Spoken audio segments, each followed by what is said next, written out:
Welcome to Raising the Flipping Bar, the go-to podcast for aspiring and seasoned real estate investors. I'm your host, Derek Marlin, and I'm the CEO of Elevation. We're a real estate investment company based right here in Denver, Colorado. We'll dive into smart investment strategies, market insights, and essential tips for scaling your real estate ventures. Whether you're making your first investment or your 100th investment, this podcast is your blueprint for success in the ever-evolving world of real estate investing. Get ready to elevate your real estate game and begin your journey with me. Hey everybody, welcome back to another episode of Raising the Flipping Bar. I'm your host, Derek Marlin, and I'm super excited because we have a fantastic guest in the house. We've got a guy who is a super savvy investor. He's doing a bunch of different things. You're going to want to listen to this entire episode. He's a fantastic real estate agent, and he also owns and runs a team. So welcome, Mr. Ed Prather, to the show. You're too kind, Derek. It's great to see you as always, and I'm excited to be on the show. So thanks for having me.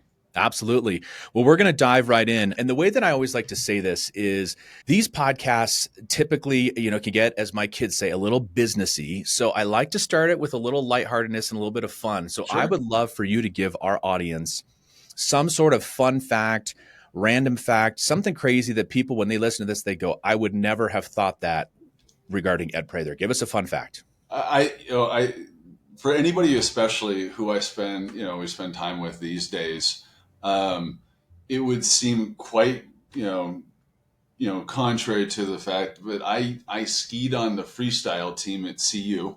Oh, nice. Bumps and jumps, and I loved it. And I grew up skiing on the Eskimo ski bus going to Winter Park.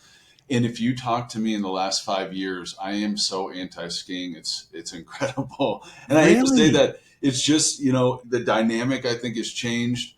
The last time I went was a couple of years ago. I had a blast, but, it was the coldest day of the year, or like of the last 3 years at Winter Park. And of course, I walk up and buy a ticket. So I'm just, get the demo skis. Anyway, That is my fun fact. So long ago, but I'm proud of that. And I still love skiing bumps, but it's maybe once every 3 or 4 years, unfortunately. Okay. I love that. And here's a crazy connection that we have. I, too, am an esteemed alumnus of the Eskimo Ski Club.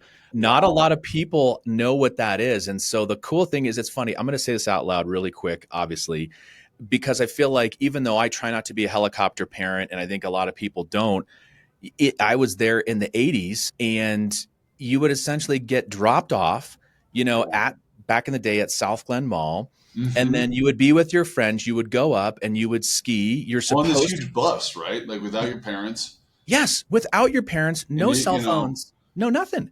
And then I don't know if I have to admit, I skipped out on the lessons sometimes and just skied. And man, I remember, what's funny is I remember, and I was probably early 90s when I did that, and it was $32 to ski at Winter Park. Yeah, you're right.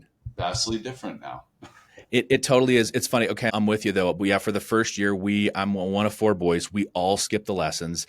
And it wasn't until the next season, my folks dropped us off the first time, and then somebody totally kind of ratted us out. And they were hey, this year, your kid should probably take the lessons. And I remember my dad looking at me, and the whole trip up, we were like, we're dead. We're completely toast. And we got our asses kicked. But then sadly, we took lessons, and of course, became significantly better skiers. So we did 2 more years and we did lessons, but I love that. So cool. Okay. Eskimo alums. All right. I know. What a fun connection there. That holds a special place in my heart, just that time in my life. So I love it. That's so cool.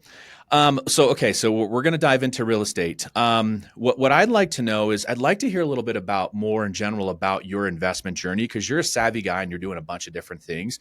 Maybe give our folks, whether it's kind of your universal portfolio of if you're 100% in real estate, if you do stocks, bonds, crypto, just give us kind of a sense of like what you're doing right now. Absolutely. I think this is a great question, because I've thought a lot about this. And especially as of late, I was fully invested, fully in real estate, some long-term holds, some multifamily, and some flips and things. And as of late, I've tried to think, a little bit bigger, a little bit out of the box, a little bit sort of let's diversify and let's take advantage of some of the vehicles that are in front of us. So I have moved some of that and am building up, we've had Roths and like the stuff you're supposed to have, but really have pushed into the equities markets. And I love that too. I will talk about this, but I love economics, which includes all of it, right? Yeah. All of these metrics. We have this big jobs report coming out here shortly. I still do a lot of real estate. I consider that certainly my circle of competence. And just like, kind of a quick rundown, I graduated in '05, got licensed in '07, and Okay. then went full time into real estate in 2010 and really started on the investment side, doing some flips. I remember, I guess, like just before 2010, because we had that $8,000 tax credit to buy a Yeah. house as a first time home buyer. And Yep. that really sort of like got me out of the 9 to 5, poked around, always kind of like doing my own thing. So I was seeing like 15, 20 houses a day, trying to underwrite stuff. Had no idea what I was doing. Right. But if you remember, Derek, and I know you were sort of part of this, but it Mhm. was, we always talk about that 1% rule, or we used to, Yep. if you buy a home for 200 grand, can you get $2,000? And it's so out of whack now. It's just, this is a different type of market, and that's okay. But back then they were everywhere. The rental market was much softer. Anyway, my wife and I were lucky enough to pick up a few and built on that as far as long-term portfolio stuff over the years. But in 2014, I had the great idea that, hey, there's no more room left in the Denver metro area, so why don't we go to Omaha, Nebraska, and start buying multifamily? I mean, Yes. what an amazing experience. From 14 to basically 2017, Okay. quite a bit of activity with repositioning. Great experience, learned a lot. Knowing what's happened here in our own backyard probably would Yeah. have been just as fine to just stay and put, because I did have to move some of the assets through exchanges into that market. But and then after that, I had my daughter in 2017.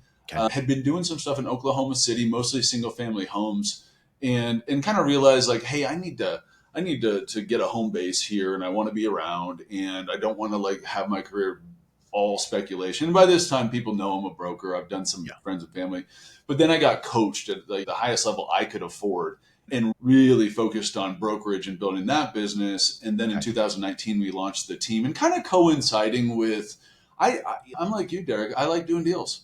Yeah. And so whether they come through the brokerage or whether I get a call or see something, that's always been kind of a long, were happening in the background. And like I said, I've been focusing on really pushing into the equities market. But on top of that, I believe there's a immense opportunity. So I have really focused and been intentional about expanding our portfolio, and especially over the last 9 months as we gear up for some of these rate cuts and what I believe would be some upward pressure on values.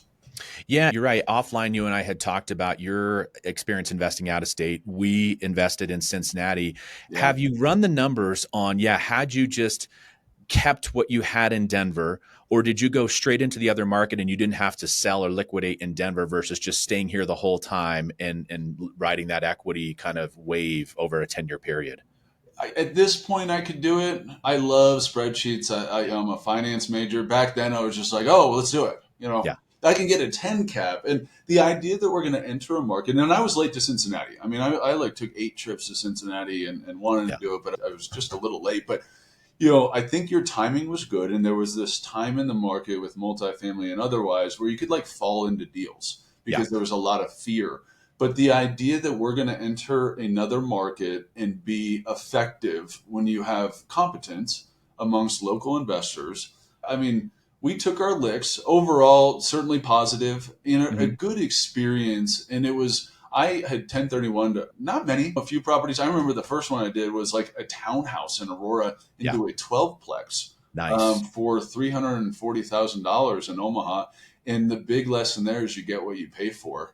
And it Right. was, I mean, it was brutal. But I had a partner who was really good at syndications. And so we were Yeah. doing small stuff, but Mhm. it was much bigger than just those 1031s. So I think if I would have focused here and pushed into multifamily and continued single family, probably better off. But I'm not someone that's going to look back and regret anything. But at this point, I track those numbers, return on equity, return on investment, net worth, all that stuff better. But I'll chalk it up to good experience and some really good deals. You were Yeah. buying at 30,000 a unit, and now Omaha probably trades closer to 80, 85 a unit. Okay. But I'm fairly divested. I've got a couple single family homes, and that's it, because we repositioned and we exited, and that was per the syndication terms, and here we are. And when you were making your strategy shift of selling that stuff in Omaha and coming back, was it because you couldn't scale up to the degree you wanted? Was it more management nightmare? Like, what was that trigger that got you to go, you know what, let's kind of come back to home base a little bit and reposition ourselves? It's a good question, and I remember vividly. Part of it was just my daughter was being born, and kind of like, Sure. hey, this isn't quite as good as we wanted it to be, and now it feels saturated. Yeah. Where you've got a lot of folks from Denver, you got more people in Omaha that are active on the investment side. And what was tough for us is when you're chasing cap rates, you fall into D class buildings, and that has D class tenants, Yeah. and that experience and the friction, even with good management. It's very hard to manage properties like that, because obviously we want these to be assets, but people are just, I mean, they thrash these things. And if I could go back, and I teach, we do a lot of investment oriented training at our brokerage. Yep. And I teach that a lot. There's this thing, in a big part of my position and moving into positions in equities, is Charlie Munger and Warren Buffett. And of course, how relevant to Omaha, but Yeah. True. it's, hey, instead of a fair asset at a great value, let's get a great asset at a fair value. And Hmm. it's funny because I was so aggressive before, and you and I talked about it the last time we met, just that intense hustle where it's like, hey, if you guys can't place tenants, then I am going to fly out there and place tenants myself. And I think I've grown a little bit, hopefully a little bit wiser over Yeah. my years. And Right. if nothing else, understanding like, hey, time is really, really valuable. Our minds are really, really valuable, and we only have so much capacity. And so in 2017, we had sort of wrapped things up with the properties we had, and it was just harder to find new stuff. And instead of forcing it, and the fact that I'm traveling a bunch, it was sort of that natural progression and wanting to have an impact in Denver. I remember being in the Highlands and like look over downtown and just being like, you know what, I want to do something here now. And it's been really fun. I mean, it's fun and intense and crazy, Yeah. as real estate is. But over the last, it's crazy to think that it's been 5 years with the team. But I mean, gosh, what, 6, 7, 8 since the majority of our Omaha, purchases and dispositions. Yeah, and something that you just mentioned that really perked my ears up was we ended up kind of having this term called spreadsheet returns, meaning you can have the most conservative underwriting, you can feel like you're accounting for everything, you're not doing pie in the sky underwriting, Right, but you're right, going into those C and even D class apartments, and for that, those out there in our audience, A class is your beautiful downtown Denver, right. or you're in Brand the High new, Lines. rich. Yeah, you got amazing amenities, and then D class is truly kind of, I heard a term, and it's maybe not politically correct, but the war zone. I mean, there is some shit going on in some D class apartments. We were in the C, meaning they Right, were just slightly a step above. But yeah, I had, let's put it this way, if I was training my kids in real estate, I would not have brought them to our Cincinnati apartments when we first bought them and we're trying to turn them over, because whether you've got sure. somebody dealing drugs out of one unit, somebody doing who knows what out of another unit, yeah, there is, you're right, the pain and the extra effort and the energy, versus had you just bought B class out of the gate, you would have probably gotten almost the same nominalized or real Yeah. return without all the brain damage, but you don't know. And, we were probably doing it at the same time. Like, you're in your late 20s, you're in your 30s, you're like, well, of course I can do this. And then at some point, you're like, what the hell am I doing? So you're right. You live and you learn, and It, it's a great it's lesson. and I think it's a good reminder, and we see it every day. But there is an intensity that comes with real estate, because residential real estate, of course, we're all involved in it. We all need housing, whether we're renting or buying or whatever. Yeah. There is an emotional intensity that comes with it. And so when you are dealing with folks in Cincinnati or Omaha or Denver or wherever, and you say, hey, we've gone as far as we can go without you paying rent, and we're going to take, this is what's happening now. Right. I mean, you're sort of like begging them not to smash up the unit, because like you get, it's this crazy irrationality. And not always, I think like part of it, I love like real estate, it's just so dynamic. Yeah. But when you have those moments where you're like, oh my gosh, this doesn't make any sense on any level, you sort of just go, okay, let's keep our head down and keep going because that's the only option, especially if you're in the reposition process, because you know how painful that can be and how expensive it can be because Yes. that spreadsheet, we had like a big, nice mixed use building in South Omaha and has galvanized pipes. I mean, what happened with the plumbing above this bar where it's like Oh, dripping wow. black sludge when the bar's open? You couldn't make it up. Yeah. And that's what you get in real estate. And of course, like I said, all's well that ends well, Yeah. but you got to take your lessons. You got to learn from this. And for me, not to say that there aren't opportunities in that space because there are, Mhm. but it's probably not suitable for what we would look at or, would be a fit at this point. Yeah, and something that I really wanted to dive into that you told me about, and it's always fun for me when we kind of jive with other investors, but that they're doing different things.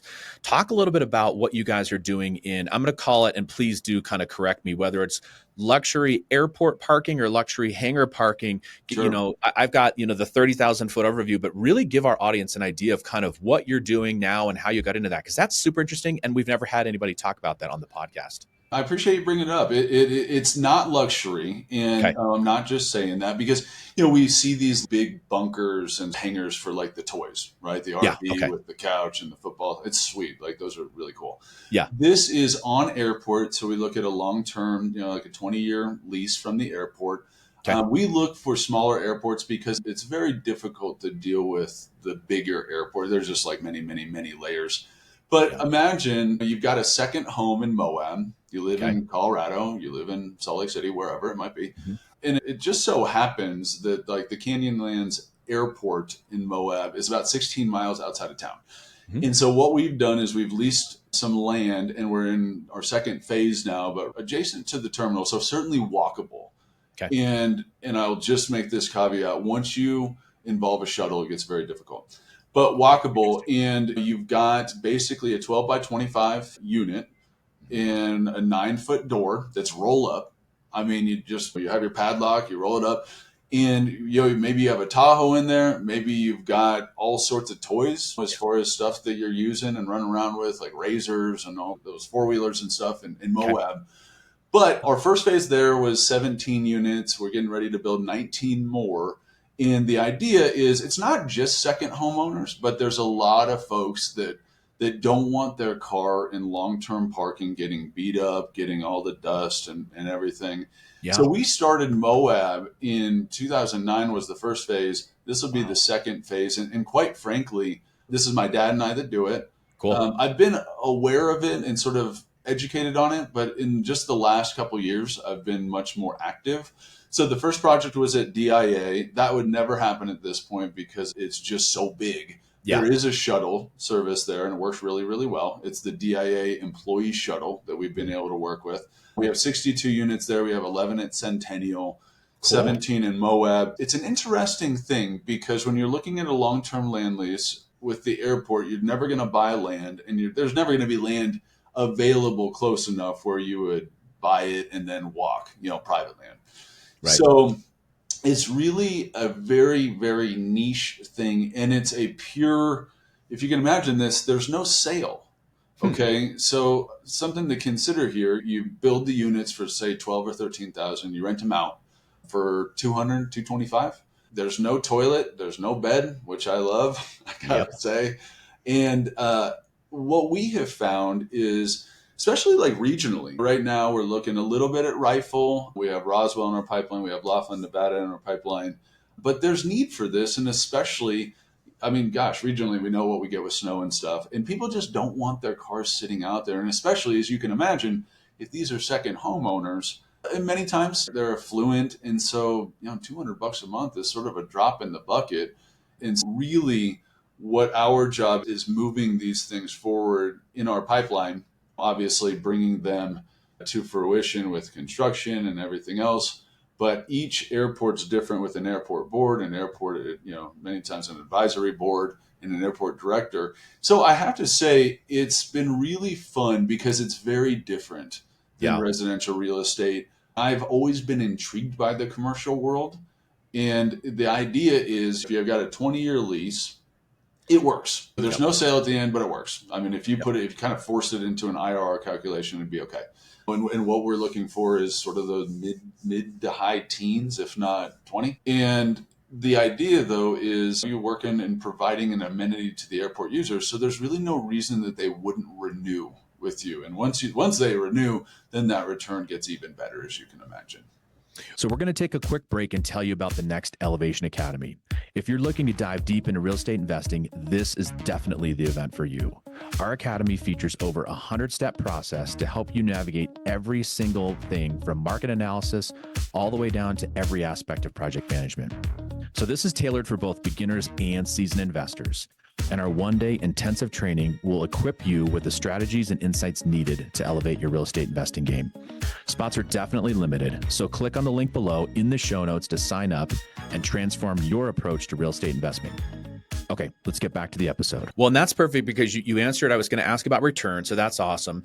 On a financing side, are you guys doing this in cash? Are you refining? Can you get loans on this? Talk maybe about the debt side of this venture for you guys. So far, it's all cash, and Okay. as you can imagine, that's a little bit tricky. So it's a net present value calculation. So you're coming with Okay. a discount rent. So you can't really like look at it as a cap rate, but Yeah. we all know a cap rate is an unlevered return. And if you were to, it would be strong. It would be right off the bat 11 or 12 cap. Okay. So it gives you kind of an idea. Yeah. But we've found it very difficult to obtain financing outside of, there's a lot of private folks that are very intrigued by this. You've got a long-term lease that fits into the airport layout plan, and you've got something that has very real cash flow. So I don't know that I would call it debt, but I would call it like, participation or even partnerships that we're putting together as we build out these additional phases. And that works pretty well because if you go to, I still don't understand why you couldn't go to like a regional bank. If we have a 20-year lease, what would be the problem with a 10-year balloon or a 7-year balloon? But so far it's all cash. And as you know, that makes things a little bit trickier. Yeah, definitely. You're right. I think we're still in this weird skittish banking time between some of the failures 12 to 18 months ago, interest rates being crazy. Hopefully things kind of normalize, and then you might be able to put a bit of strategic debt on that, or you might take on partnerships and grow. But that is cool. I love hearing about when people are doing unique things because A, you don't have as much competition. B, what I really want our audience to think about is you started this in 09. This wasn't just something that you just threw against the wall. You're just trying all these different things. So I think that's a really great way to do it. And obviously you've got a long play with the 20-year lease, set aside. So I love what you guys are doing. That's really cool. Well, I appreciate that, Derek. And I think this is a part of delayed gratification. Mm-hmm. You and I are doing this not necessarily for a paycheck, right? Yep. This is for bigger long-term implications and impact on our families and things. With that, having an asset that it's so niche, and it's because each airport is so different. It's very hard to scale. But imagine like if you find in Omaha, for instance, some folks that we partnered on in DIA, they have Kalispell 240 garages. And the airport is very, very amicable and works together. So I think what I've found is it's difficult to do. Like we could never do less than 6 or 10 of these. It's kind of a block. It almost looks like larger self-storage. It's dressed up a little bit. It's nice. Sometimes we'll do like a rock facade. But if you can find, for instance, we reached out to Jackson Hole. Like Jackson Hole would be perfect. Yeah. And you can get to like, there's all this amazing data like Google Earth. So you can see semi-airports, there's just no land to do it. Yep. But Jackson Hole is surrounded by land, but they just don't lease land. Because if they did, you can imagine how many folks would want that just given the weather. You fly in from wherever, you get in your Tahoe or your Hummer or whatever it might be, and you head to your beautiful ski chalet. So it's a little bit tricky, but I think our goal in the kind of mid to longer term is, find some airports that we work really well with and continue to phase and add units for their users. Okay. And the idea, though, is you're working and providing an amenity to the airport users. So there's really no reason that they wouldn't renew with you. And once they renew, then that return gets even better, as you can imagine. Well, and that's perfect because you answered. I was going to ask about return, so that's awesome. On a financing side, are you guys doing this in cash? Are you refining? Can you get loans on this? Talk maybe about the debt side of this venture for you guys. So far, it's all cash, and Okay. as you can imagine, that's a little bit tricky. So it's really, it's a different, it's a net present value calculation. So you're coming with a Okay. discount rent. So you can't really like look at it as a cap rate, but Yeah. we all know a cap rate is an unlevered return. And if you were to, it would be strong. It would be right off the bat 11 or 12 cap. Okay. So it gives you kind of an idea, Yeah. but we've found it very difficult to obtain financing outside of, there's a lot of private folks that are very intrigued by this. You've got a long-term lease that fits into the airport layout plan, and you've got something that has very real cash flow. So I don't know that I would call it debt, but I would call it like, participation or even partnerships that we're Yeah. putting together as we build out these additional phases. And that works pretty well because if you go to, I still don't understand why you couldn't go to like a regional bank. If we have a 20-year lease, what would be the problem with a 10-year balloon or a Yeah. 7-year balloon? But so far it's all cash. And as you know, that makes things a little bit trickier.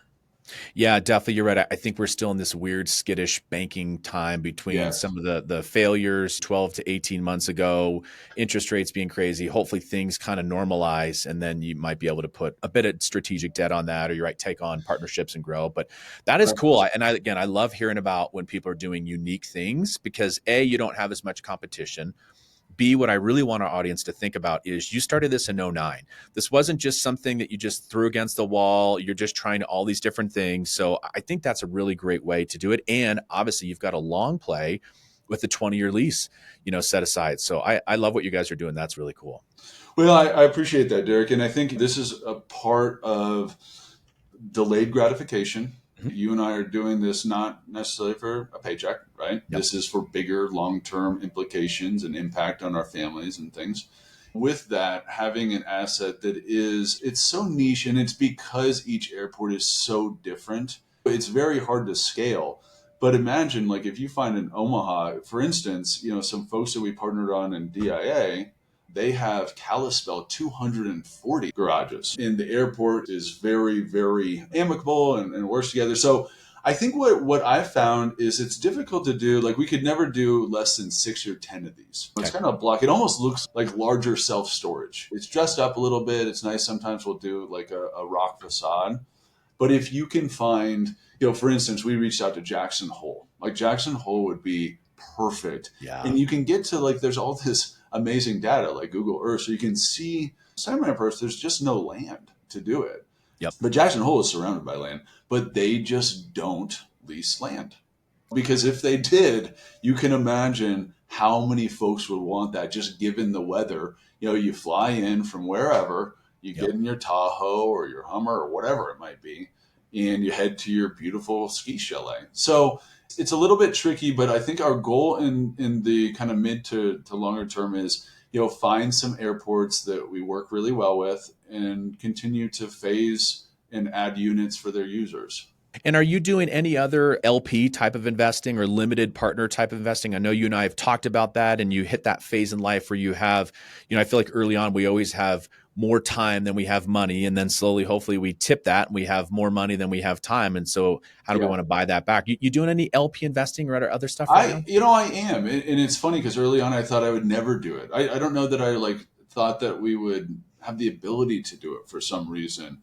But now, yeah, I've gone the GP route and that works great when it works great. And when it Yeah. doesn't, it doesn't. Right. So I should say my wife and I are absolutely a team in this. We invest in a few different syndications. Okay. So far, really built around either mixed use or multifamily. And what I've learned as the operator, and not the best operator. I mean, I learned my lessons and got better through experience, but that it really comes down to that GP, the operator, the sponsor. And so we've focused really heavily on finding those people that have a track record, that have a similar risk tolerance. Right. I mean, the nice thing is it is truly passive. And am a glutton for punishment. And I say that because I choose to manage a few of our rentals, and it's not passive. Yes. So it's kind of nice as an LP, not a whole lot, but we look forward to doing more actually, and especially as these operators prove themselves in, and so far it's been pretty good. Yeah, and I think something for our audience to really think about is you're right. I don't like at all the term quote unquote passive, because to me, I mean, really the only thing that should be passive is equity investing, honestly. Right, And even then, you should be talking to your advisor, you should be managing it yourself to some degree. But when we talk about real estate, yeah, day to day working in the rental space is 100% active, in my opinion. I do like the LP. And again, we'll kind of put a little context to this. So when people are putting together deals, you're either the general partner, the GP, meaning you are the person doing the work, you're doing the heavy lifting, you have the operational capacity to right. fix up multifamily properties, fix up mixed use properties, run them efficiently, and then send out a return to your limited partners, your LPs, the folks that are investing with you to help put down that down payment money or provide that capital.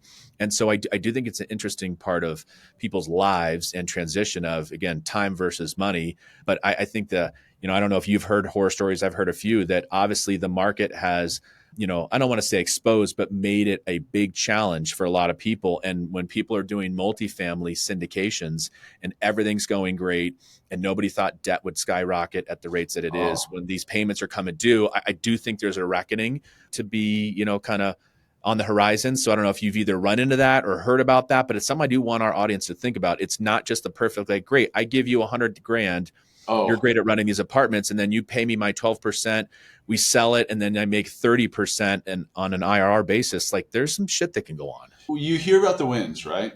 2 years ago, we took a big loss. Okay. And I should say it stung. And it Sure. was because we didn't research the operator. The GP ended up being, I guess time will tell, but unethical and potentially doing things that are way out of whack. Yeah. That came on a referral. I still, the guy is a friend of mine who referred. He lost a big chunk in that deal, and now it's a multi party lawsuit. You just look at these things and it's a realization like, hey, for one, money goes downhill. Like, I mean, it can be burned up in a second. And it's a shame on me moment when I should have done more research. I trust this guy. Like I said, I still trust him, Sure. but we're all looking at each other like, how did that happen? So yeah, I think you're right. And when debt hits like this, it really changes things because I think we can all agree to some extent multifamily has become a mania. Yeah. And so it's driven down cap rates to a point where if you're going to try to take on a debt service nowhere near where it was 3 or 4 years ago, or the like to get to a reasonable, debt coverage ratio, you're doing 40% debt. Yeah. I mean, it's just painful. So the general partners that we work with now, it's an old friend of mine. I trust him very much. It's Mhm. his family that operates it, and it's in the Manhattan sort of like greater area. And these guys have incredible track records, and because of that, because they see it, Yeah. just like you and I think getting into something like this, if you have a 7 year balloon, or if you have a rate that's going to float, we need to be really careful and really push that spreadsheet pro forma Yeah. because we know how off it can be and how painful an older building and the capital expenses. Because we all know that like the things that get sent to us, the pro formas, the white paper that get sent to us is so like rarely right. So I think Yeah. it's on us, but find good people and just know things are going to happen. And how is that general partner going to react? And that's I think a good way to look at life. I mean, like things are going to happen. And do we act by exiting the position in a horrifically bad way, or do we say, "Hey, we anticipated this, and these guys have 1 to 3 year renewals baked into their terms just in case things aren't good or the market's down." I mean, Yeah. there's been a gap in not many multifamily sales because the debt's so high, and sellers believe that the asset is XYZ as far as cap rate goes. And so you just don't see. And, again, forcing a sale is never good. Yeah. No, it's well said. Hey, everybody. So, what we're going to do is we're having such great information with Ed Prather that I'm actually going to break this up into 2 episodes. So, we've covered so much of Ed's very unique and vast investment background, but definitely tune in to the next episode because we're going to dive into what they're doing on their team currently, some very interesting things that are going on in Denver real estate at this very moment. And you'll get so much out of everything that you need to know for what's going on in Denver today. So come back and join us, and we'll catch you guys on the flip side. Thanks for tuning in to this week's episode of Raising the Flipping Bar. If you found value in our insights and stories, let's keep the conversation going. Connect with me on social media and be sure to share this episode with friends or colleagues who might benefit. Your feedback and reviews help us grow and reach more listeners like you. So please, if you enjoyed this episode, leave us a review. Thanks again to the Elevation Academy for sponsoring today's show. If you're interested in learning more, click the link in the show notes below. And remember, every property tells a story, every deal brings a lesson. Keep reaching for those goals, and we'll catch you on the flip side. Hey, everybody. Thank you so much for listening and watching Raising the Flipping Bar. Just a basic overall disclaimer is that A, this is not legal advice. B, this is not tax advice. C, this is not financial advice. I hope you get the gist, but I'm obviously not a lawyer, not a CPA. Hell, I'm not even a real estate agent, actually. But in general, we hope you get a ton of value out of this, but there is a bit of a disclaimer. Please consult a professional if you have any questions whatsoever. Thanks for tuning in.